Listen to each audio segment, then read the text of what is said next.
Good evening, everyone, and welcome back to From the Newsroom. I'm your host, Caleb Hoggard. As mentioned in the last edition of From the Newsroom, Arrow staff members went to New York for a media conference. Reporter Nathan Gladden has a little taste of what the trip was like.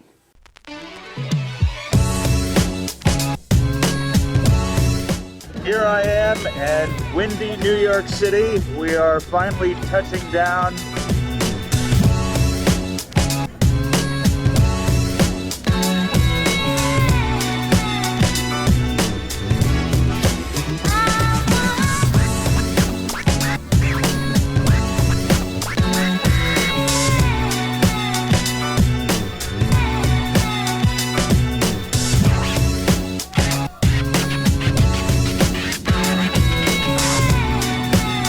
What were your guys' favorite part of the trip itself?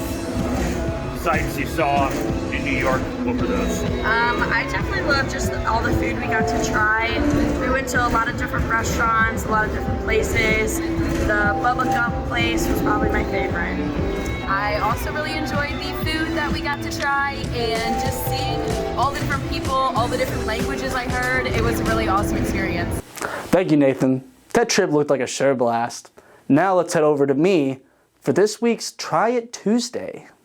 Thanks, me. Looking great today as usual.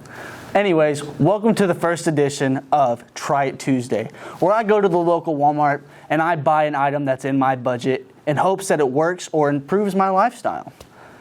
People say size matters. Well, for the handy heater, they would agree. The handy heater is no messy wires, space-saving design, energy-efficient wall outlet heater. I bought it for $30 at the Marketplace Walmart over on Independence.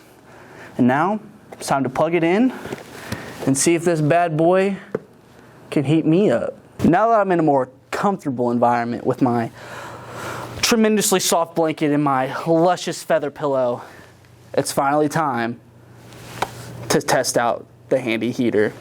First, it is a 3-prong electric outlet, and we're gonna plug it in.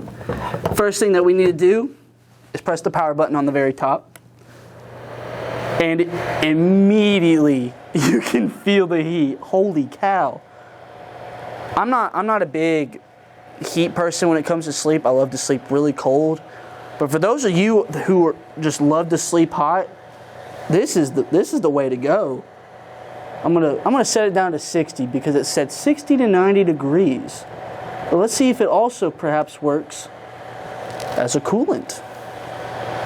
As of right now, the heat changing sucks. This is not a good product in terms of you wanting to cool off. Hence the name handy heater, probably. There is a time mode that you can set it on a timer for when you want it to go off. Perfect for if you want to take a nap or if you just want to warm up before you go to bed.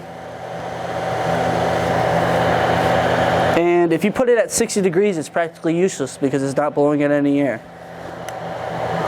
But since I want to warm up and kind of relax for a little bit because this job is a demanding job, let's pan on over to Nathan Gladden for this week's Weekly Roundup.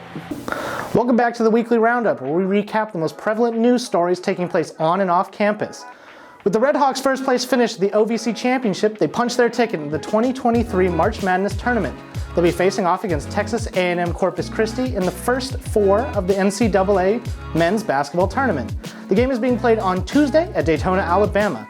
At the time of this recording, the game time has not been determined, but the winner will then be facing number 1 seed Alabama Crimson Tide. Spring break breaks, which means it's time for a break. This spring break, SEMO students may be traveling to a different coast to enjoy some nice weather and sandy beaches. With that being said, let's take a look at some of the beaches that you can be heading towards. Gulf Shores, Alabama will be moderately warm with temperatures varying between 65 and 70, with potential rain on Friday. Taking a look towards the East Coast, Myrtle Beach, South Carolina, may not want to be your first choice as the weather is more along 59 to 60s with scattered showers throughout the week. Finally, California is looking at potential flooding throughout the state, so if the West Coast was on your list, you may want to join the group heading to the Gulf Shores. Thank you for joining me on this week's edition of the Weekly Roundup. I'm Koki, Lynn. Back to you, Caleb. I must be dreaming because that was not Nathan Gladden. Regardless, Koki, Lynn, you did a phenomenal job. Anyways, thank you for joining us on this week's edition of From the Newsroom. Be sure to tune in next week. Wait, we won't be here next week. It's spring break. Enjoy your week.